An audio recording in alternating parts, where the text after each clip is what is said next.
If guilt is driving your decisions, I want you to understand that you are negotiating your life. And it rarely feels like negotiation. It feels like being a good woman, a good partner, a good mother, a good daughter, a good professional. So that little voice inside your head sounds like this. Don't disappoint. Don't be difficult.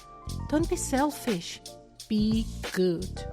And you say yes. You adjust. You carry more.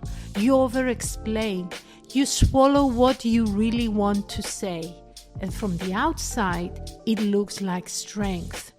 Inside, it often feels like a constant emotional tax. Today, I want to name what guilt really does, especially to high-achieving women, and give you a simple tool you can use in 2 minutes when guilt shows up and starts pushing you around. Let me say this clearly. Guilt is not a fact. It's not proof you are doing something wrong. It's not evidence you are a bad person. Guilt is a feeling, a signal. Sometimes it's a healthy signal, like when you violate your own values. But often, especially for women, guilt is conditioned. It's learned. It gets planned early. You know, those phrases that sound normal in childhood. If you don't behave, mama will be sad. Don't be selfish. Your siblings need you. It's your duty to care for your family.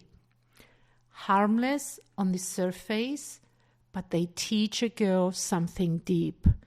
They teach that other people's comfort is your responsibility, that your needs are optional, that your desire is suspicious, that your no is dangerous. And then you grow up and guilt becomes this uninvited quest that crushes every part of your life. It can kill dreams, strain relationships, impact health. And the most deceptive part is this. Guilt often disguises itself as love, duty, or maturity.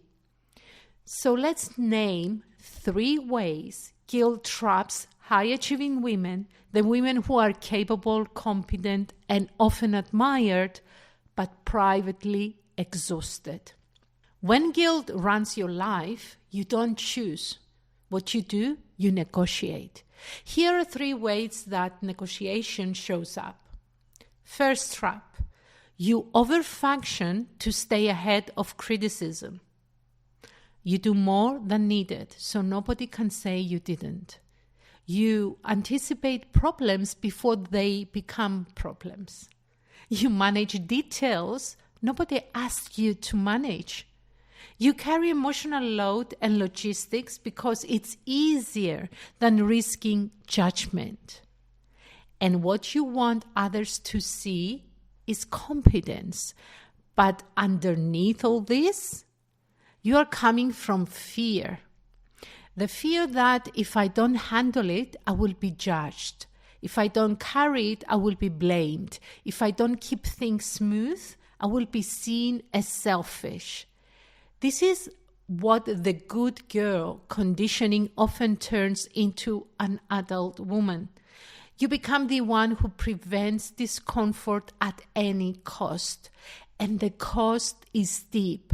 You become necessary and unseen, reliable and alone. And resentment starts building, and it's not because you are a bad person, but because you keep paying with yourself by discarding your needs for the sake of others. And here's an uncomfortable truth. Sometimes you are not overfunctioning because you found yourself in a situation that truly requires it. You choose to overfunction because of the guilt you feel And it makes you believe that if you don't, you are not good enough. Second trap, you avoid desire because it feels selfish. What you really crave is rest, space, time alone, beauty, pleasure, a slower morning, a weekend without obligation, a life that actually feels like yours. And then guilt rises like a guard at the door. Not now. You should be grateful. Other people need you. Who do you think you are? So you downgrade your needs into later. You delay what you want until it becomes resentment. You stop asking yourself what you desire because the answer feels inconvenient. And slowly, you stop listening and trusting yourself. Because every time desire comes up, guilt shuts it down. That's how women become high-functioning and disconnected. Life looks full, but it doesn't feel fulfilling. At this stage, you condition yourself to see desire as a luxury. But the truth is that desire is part of your aliveness. And when guilt polices your desires long enough, you lose touch with who you are. Third trap, you confuse self-sacrifice with love. Many women were taught directly or indirectly that love means giving. Giving time, giving energy, giving patience, giving access, giving your body, your calendar, your emotional bandwidth. Giving is not the problem. The problem is when giving becomes currency, when self-sacrifice becomes the price you pay to feel safe, accepted, valued. This is where guilt gets far-reaching because it doesn't stay inside your head. It spreads. It spreads into quiet anger. After all I do, it spreads into anger you can't justify. It spreads into disconnection where you're physically present but emotionally gone. And eventually, it can become a loss of identity. You lose touch with your desires and passions. You feel unappreciated, unseen. You start believing your voice doesn't matter because you've been trained to call self-erasure love. Let me ground this in real stories from close out because the patterns I am talking about aren't theory. They exist in real life. Eva's story is one that hits hard. Eva was a charismatic educator. She loved her job and she was one paper away from completing her diploma. But she resigned from the job she loved and stepped away from the final paper because she believed she had to support her alcoholic husband. She later admitted what it cost her. She sacrificed her health and her life turned upside down for years. That's guilt, and it's most destructive. Not guilt as I did something wrong, but guilt as it's my duty. If I choose myself, I'm selfish. If I don't carry this, I am not a good wife. And even if your life doesn't look like Eva's, the mechanism might feel familiar. Guilt convinces you that self-abandonment is love, and resentment becomes inevitable. Now, guilt shows up in different outfits in the book, but it's the same pattern. Dana, a recognized industry leader, describes feeling guilt and pressure when she visits her family because she chose her career instead of rushing into marriage and kids. She feels like the odd one out in that culture. Galina describes growing up with the expectation that women achieve and work hard while still being responsible for home and children, and also receiving the message that corporate work isn't meaningful, which creates layers of guilt and self-doubt.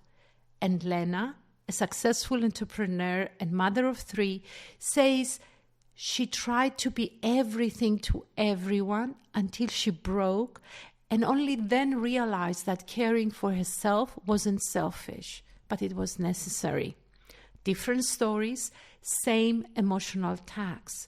Guilt punishes women for having a self. So here's the reframe I want you to take seriously. Guilt is a feeling, not a command. You can feel guilt and still choose yourself. You can feel discomfort and still tell the truth. You can disappoint someone and still be a good person, because being good is not the purpose of your life. Being whole is, and wholeness requires honesty, not constant self-editing. Let me give you a tool that I use with my clients. I call it guilt versus truth. This is a 2-minute reset. You can use it in the moment guilt spikes. Step 1, name the guilt sentence. Ask, what is guilt saying right now? And make it blunt. Let me give you some examples. If I say no, I'm selfish. If I rest, I'm lazy. If I choose me, I am a bad person. If I don't keep everyone happy, I am failing. Pick the one that feels true today. Step 2, name the truth sentence. Now ask yourself, what is true if I keep obeying this guilt? And know that truth is calmer, it's less dramatic, it's more honest. So truth might be, if I abandon myself, I become resentful and disconnected. If I keep saying yes when I mean no, I am betraying myself. If I keep over-functioning, I will burn out, and then everyone loses. If I don't protect my energy, I won't like the woman I become. And step number 3 is choose one micro choice today. One small action just for today. 1 no, 1 not today, 1 I am not available for that, or I will get back to you if you need time. Understand that guilt loses power when you stop negotiating your truth. I will leave you with this. You can love people and still stop paying with yourself. You can be devoted without losing yourself. You can be kind without self-betrayal. You can be supportive without becoming the one who carries everything. Guilt is a feeling, not a command. And if you're ready to shift this, you don't have to do it alone. You can book a 70-minute reason session. The link is in the show notes. You will find where guilt is running the show, what is costing you, and the one boundary that changes this dynamic. And I've linked Close Out in the show notes as well if you want the deeper context.